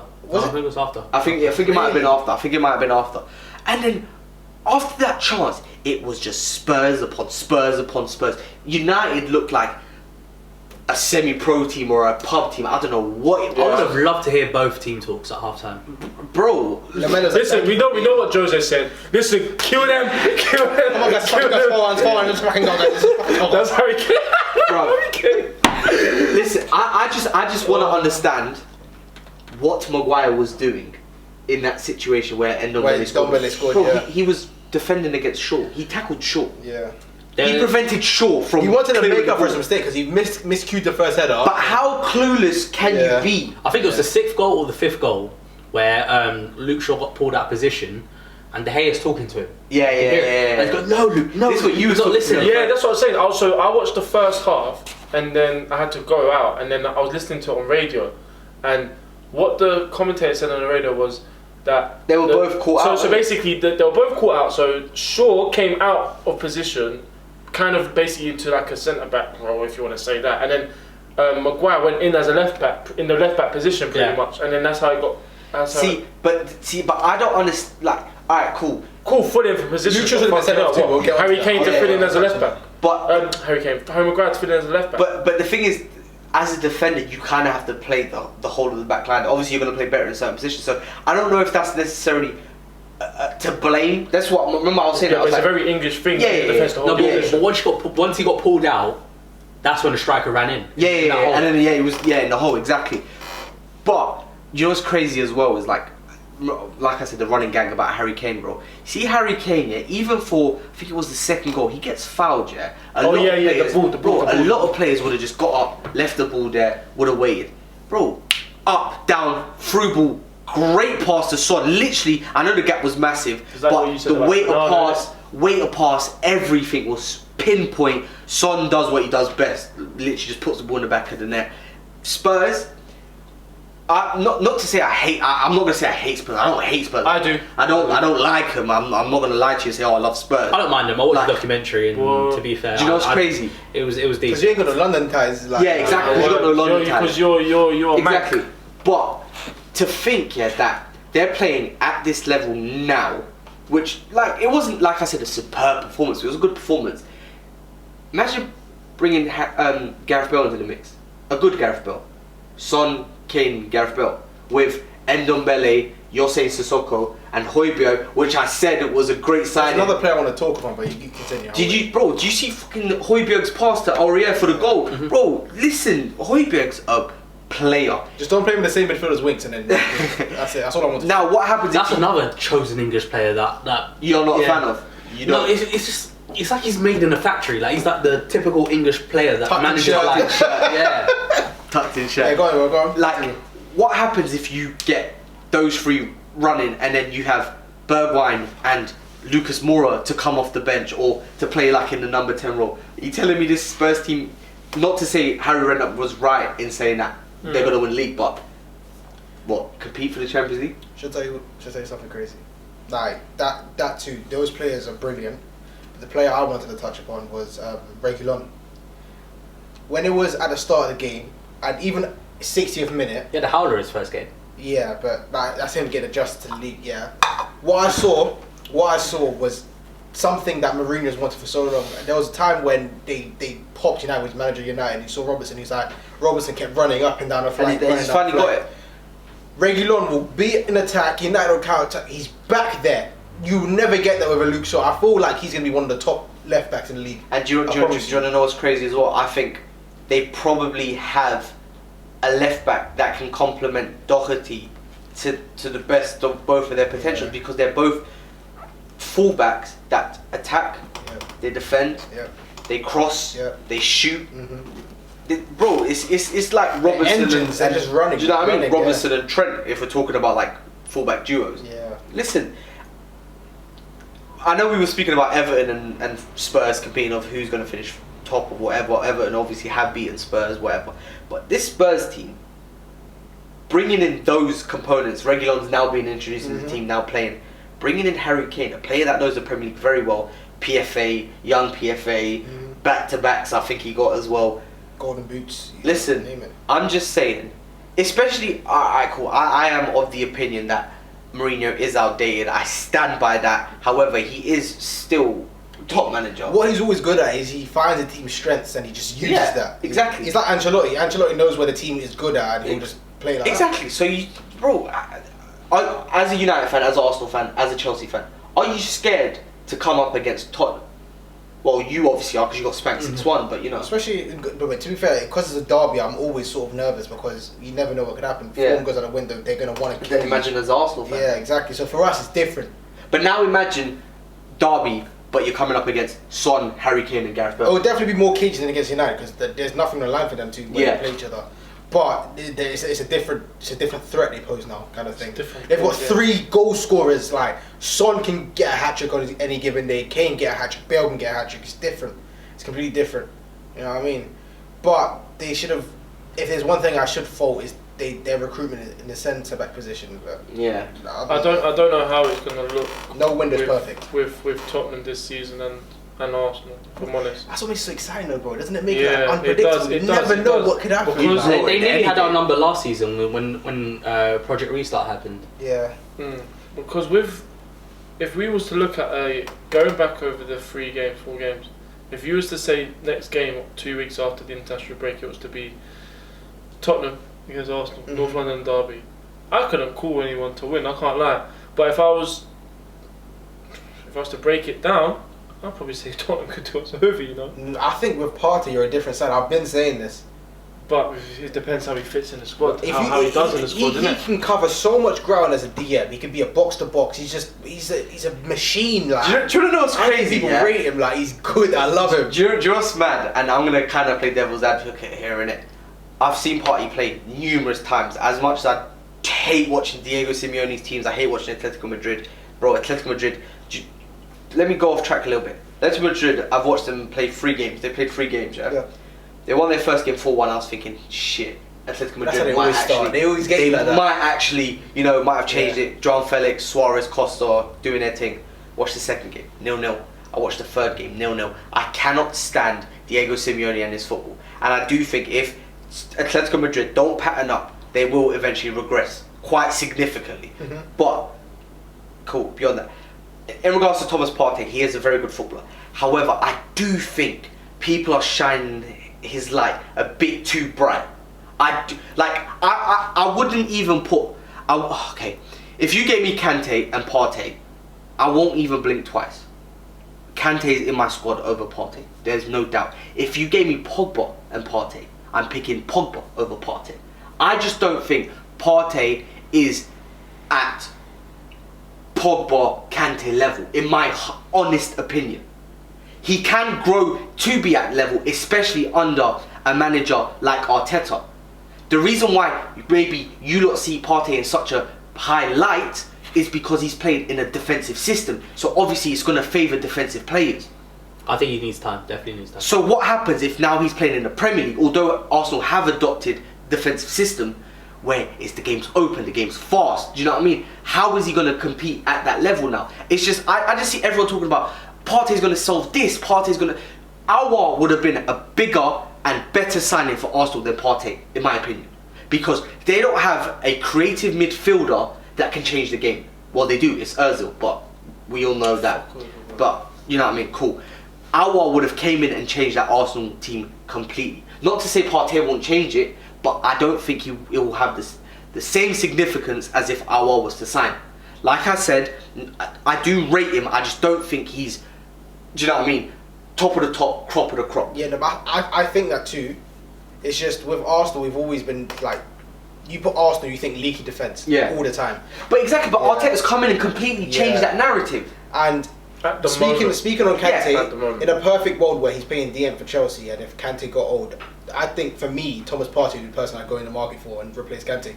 Yeah, like he's not on Kante level. He's still rough around the edges, but someone who can cover ground as much as he can, and especially in those big top 6 games, he's going to need time. But I do think he's a great signing, especially for an Arsenal, not where he's at like a City or. I think he's a good signing. And no, 100% he's a good signing. Do you know why? Also, he's a good signing.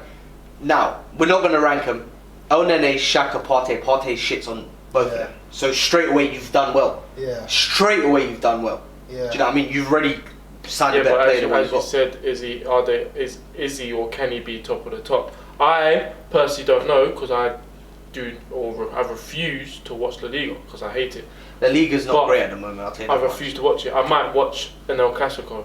That's not even that great. And that's not even that great. And that's not that great. Yeah. But so I can't really give an opinion. From what I've heard and from what I might have seen in clips, yeah, he's a good player. Not bad player. I generally looks better than Xhaka and Onene, who are fucking dog. But people are saying on Twitter, you're right though. Like there have been people who've rated. They said that it's taken us this long, but we finally replaced Vieira. Patrick Vieira, yeah. How can you say that? Do you know what's the craziest thing as well is like. Listen, don't listen to Arsenal fans. No, but it's not even that. Listen to me, but don't listen to these. I watch Arsenal fans. But listen to this, because the worst thing is like if I was someone that didn't watch as much football as I didn't actually watch La Liga. Yeah, but bro, I must be the only waste man that literally wastes my 5:30s watching fucking. Do you know what I mean? La Liga. I know about this shit. Yeah. Same way I can truly say, going a bit off topic, that I don't think Vinicius Junior is going to be this amazing footballer because week in week out he's not proving to be this amazing footballer. Do you know what I mean? But because I watch him week in week out playing for Real Madrid, and I don't think he's going to cut it. Do you know what I mean? I make those assumptions because I watch that football. Yeah. Do you know what I mean? Same way I can say that Diego Simeone's defensive football has favoured Partey quite significantly. Yeah. Do you know what I mean? And that's why maybe if you watch clips and whatever, you can think Partey's this amazing central defensive midfielder. Not to say he's not amazing, but I just don't think he's a Pogba level. He's a Kante level. He's a Busquets level, for example. You know what I mean? Right, so you're saying you've seen him in this defensive setup and all that. How do you think he's going to do in an attacking setup? But he's not.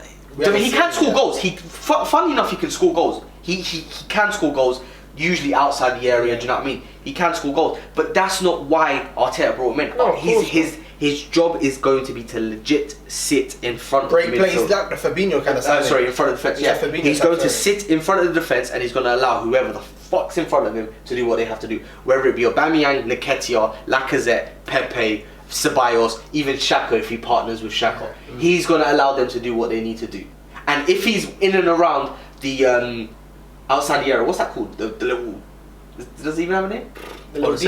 Yeah, the little D. If he's in and around that area, he'll shoot. Yeah. And he can score. That is what he's there to do.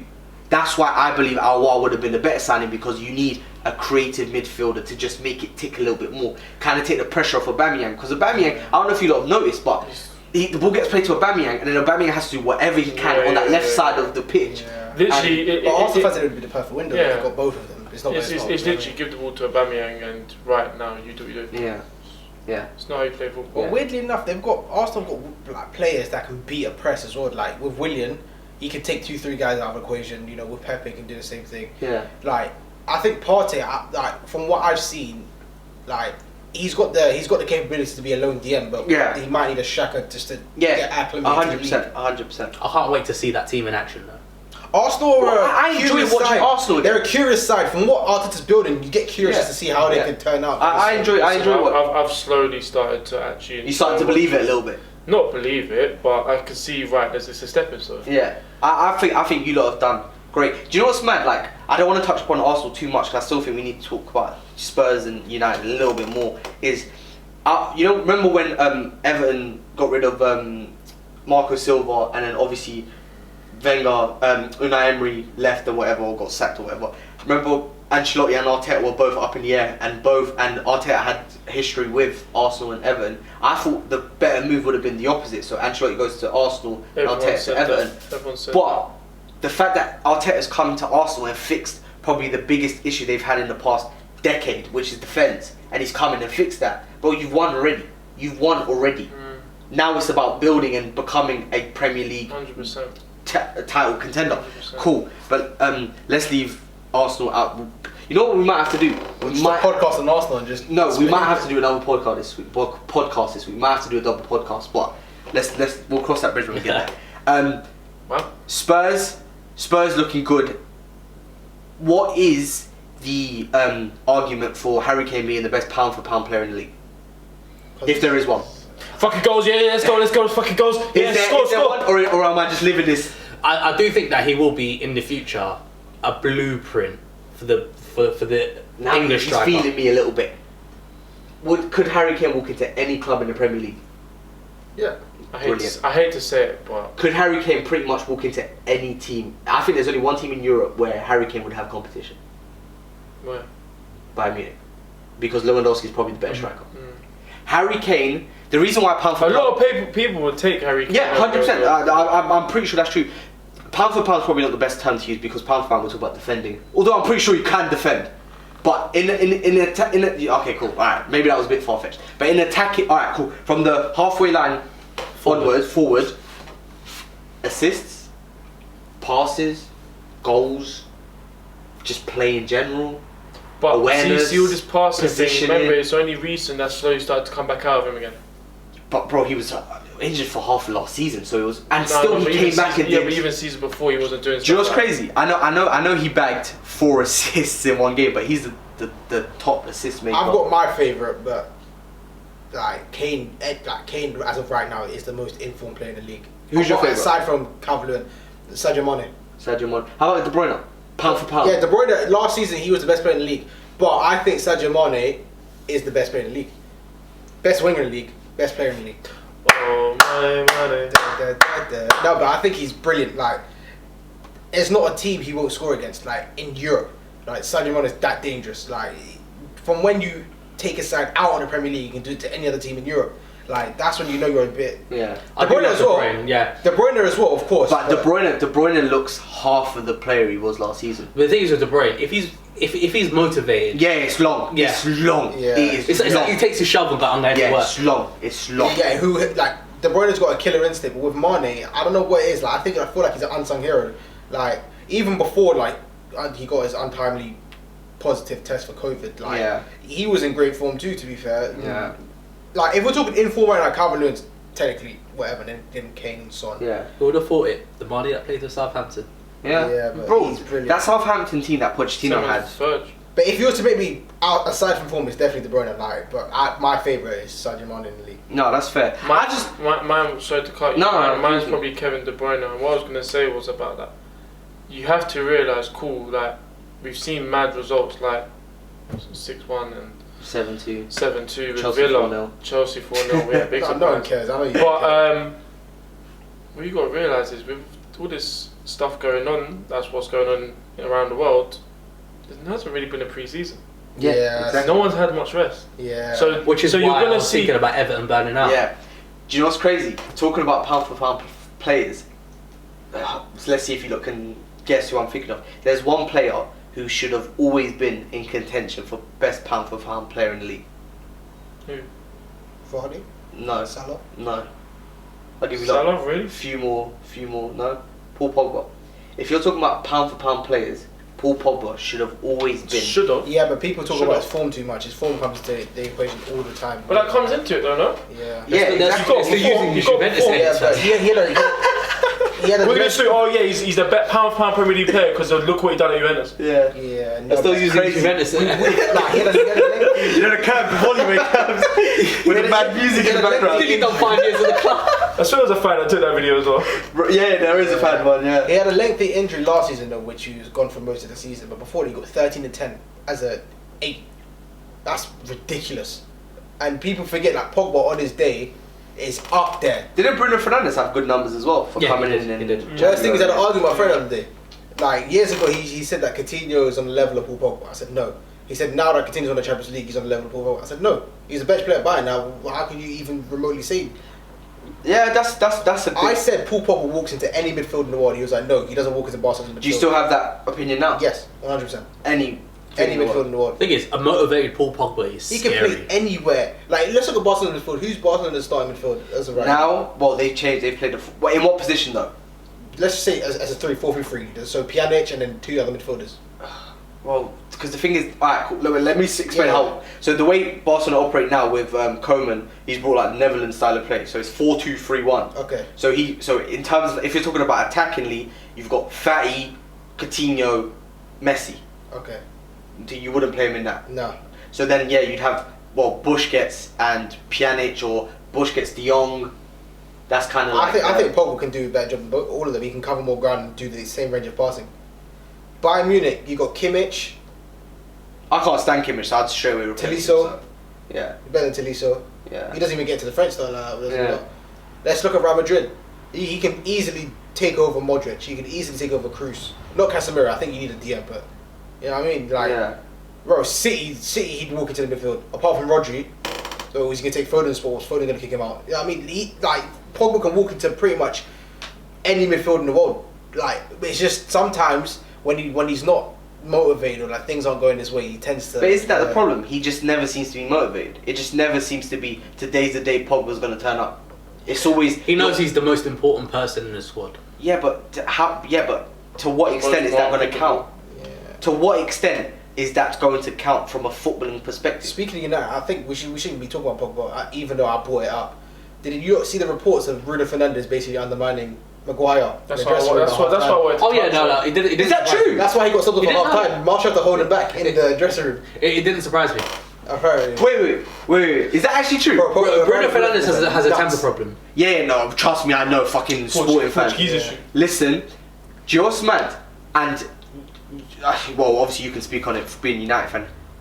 That's what United have needed for God knows how long. You need someone to just kick. Well, not problem player, but yeah, like just fucking say, bro, you're shit. Pattern your shit up, basically. He feels it. But only took Maguire's side, which is idiotic kind of thing. It's like, you got to protect the captain, Exactly, Yeah. you got to protect the yeah, captain. but as a captain, he should have the balls to say, that is fuck not you. fucking good enough kind of thing, He was the one who was the worst one. Just tell you what, worst thing, we might need another podcast because we've been talking for so long. No, we do, and we are going to end it soon. And we'll probably do a second one. But bro, that's mad, you know. And United have been craving for that. And I think if players don't take Bruno Fernandes' side, come a year, 2 years, 3 years, maybe even 5 years, they're going to regret that decision. There's going to be a mutiny at one point, I'm telling you. And I do think United need a manager that's got some big fucking bollocks. I don't think Ole's bollocks are big enough to manage. If you want to play a manager, get Gattuso would handle him, bro.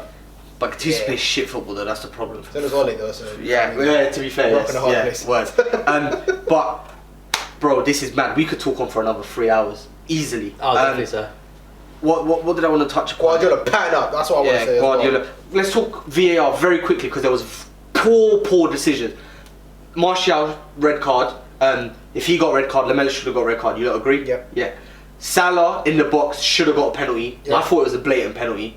Why did VAR not call it? No idea. Because it's just about perspective. Whoever's watching it, to them it might not be a penalty. Exactly. VAR subjective. Yeah, it's perspective. That's what it is. Because once it first came into obviously fruition, people thought it'd be like a computer sort of system. Yeah. That'd work out robotic. for you. Yeah, But you could be yeah. like, for me, it's not a pen, but I could be like, it is. Exactly. But how was that not a pen though? Yeah. That was stone cold. My man literally took him out in the box. I think at every penalty shot, if there's a penalty shot, let the ref go and watch it. Every single Why one. is England the only place where they don't do it? Yeah, it's weird. Every single You have a penalty shot, screen go watch on that. field. Why not use Small it? bollocks. Oh, there you go. If that was me, It worked well at Palace. I'm ending up in the newspapers that day if I'm a ref. It worked well at Palace. Red card did get rescinded. Yeah, that's true. Yeah, That if is I'm true. a ref, I'm going to the newspapers that very day. If a penalty shot, or I don't care if I'm going to watch it myself. Yeah, 100%. Let me know, 100%.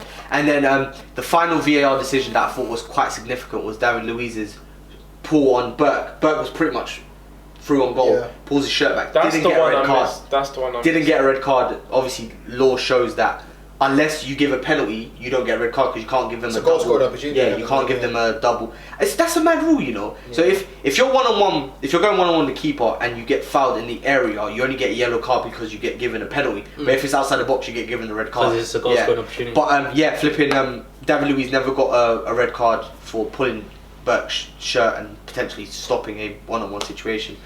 VAR looking like it's going to be another controversial season. Especially with handballs. Some things are handballs, some things They've aren't. changed the law. Yeah. So I was watching a game and you remember Havertz's goal where it came off his hand and then they counted it. Yeah. So basically, you know, if it touched your hand, period, it was called off. Yeah. Now, if it's obviously they'll just let it run. But that's what they're still arguing about because they're arguing about what a natural position is. And but in his circumstance, there wasn't really much. His hands wasn't in the area. VAR, it can literally hit you and you're like this, and it's a pen. How does that work? Some people like that and they hide their hand or whatever. That's unnatural position. Yeah. Did you notice a week or two ago with Tottenham when they're defending? Every time they went to defend or block a shot, they're always like this. And the thing is, have you not noticed that actually kind of restricts your movement? Yeah, but some people that's the most unnatural position for your hand. Yeah. You can put them up, you can put them down. So now, out, question.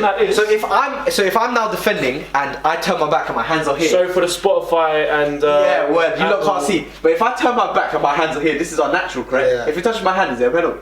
You're in an unnatural position. It's weird. It's not. They wouldn't. It's a morally grey area, is what I'd call it. But let's. To put it in perspective, his hands were behind. Yeah, my hands were behind my back. Like he was handcuffed. Like he was getting his Miranda rights read to him.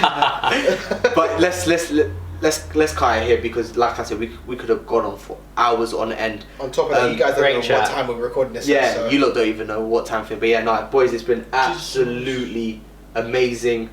We'll consider the double pod. We'll consider it. I'm not gonna say we're gonna do it. We'll consider it. If anything, you'll get a Zoom call video. I can't bother to do what we did today. Yeah. But no. Hella hard to this.